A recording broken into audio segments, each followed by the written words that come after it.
الدليلين بحيث يخالف أحدهما الآخر. وأما طريق حله كما يلي: إذا تعارض الحديثان نتوجه إلى إسناديهما. أولا، وإن وجدنا إسناد حديث واحد من الحديثين ضعيفا والآخر صحيحا فلا يضام الضعيف الحديث الصحيح، فلا داعي للتعارض، ويقبل الصحيح ويطرح ويرد الضعيف.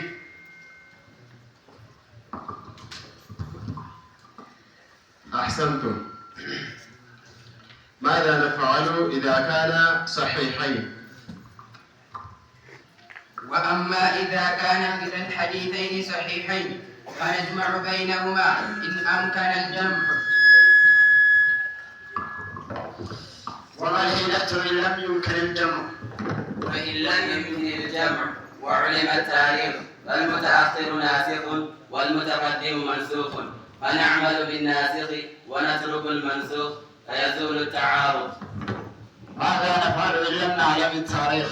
ونرجح بين الحديثين، فالراجح منهما سندا ومتنا وصيحة يعمل به، والمرجوح يرد ويترك فيزول التعارض. أما الآن أسألكم التعارض التي وقعت بين الحديثين.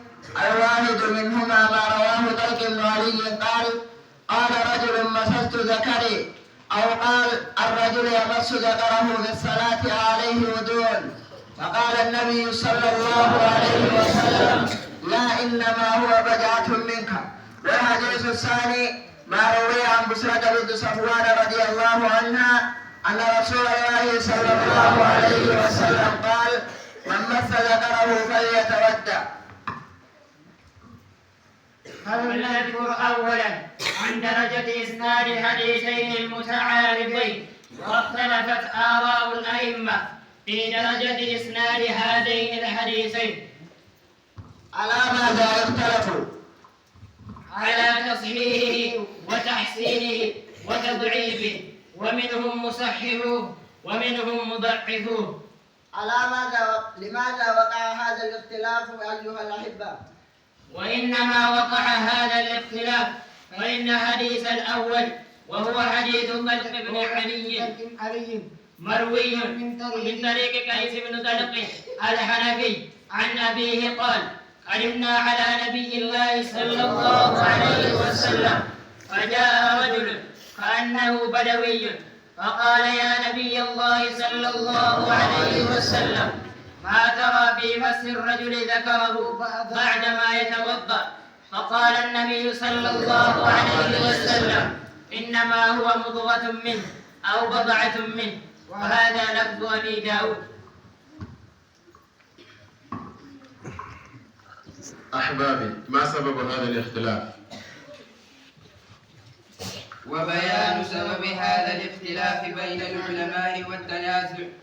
فله عن قيس بن طلق 5 طرق، وأحسنها ما رواه أبو داود والنسائي والترمذي وابن حبان والطحاوي، كلهم من طريق ملازم بن عمرو الحنفي عن عبد الله بن بدر عن قيس بن طلق به. نقول: ومدار طرق 5 على قيس بن طلق. قال أبو زرعة: قيس لا تقوم به الحجة. إخواني، ماذا قال أبو داود في سؤالته للإمام أحمد؟ وقال أبو داود في سؤالاته للإمام أحمد: قلت لأحمد قيس بن طلق، قال: ما أعلم به بأسا. وقال يحيى بن معين وأحمد بن عبد الله فيه ثقة كما نقله ابن دقيق العيد. وقال ابن حجر: هو صدوق، وعلى كل هو مختلف فيه. ومن مصححه إذن من كبار أئمة المتقدمين أيها الإخوة؟ قال الطحاوي فيه: فهذا حديث ملازم صحيح مستقيم الإسناد غير مضطرب في إسناده ولا في متنه.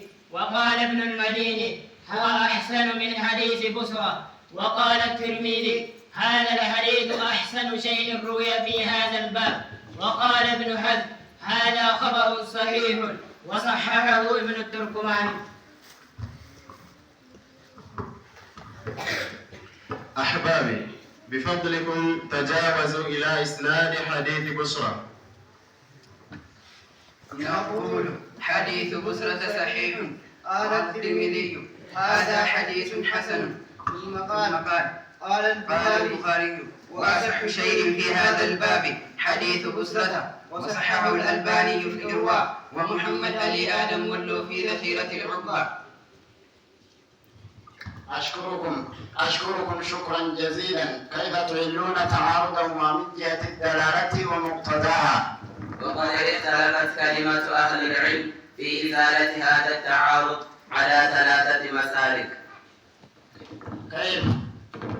ومنهم من سلك مسلك النسخ وقالوا حديث خلق منسوخ وحديث بسرة ناسخ، لكن هذا القول ضعيف لما يمكن الجمع بين الدليلين ولم يعلم التاريخ. وما المسلك الثاني؟ والمسلك الثاني مسلك الترجيح، والمحققون رجحوا حديث بسرة على حديث خلق بن علي، فيجب الوضوء من مس الذكر ل4 وجوه. وما وجه الأربعة؟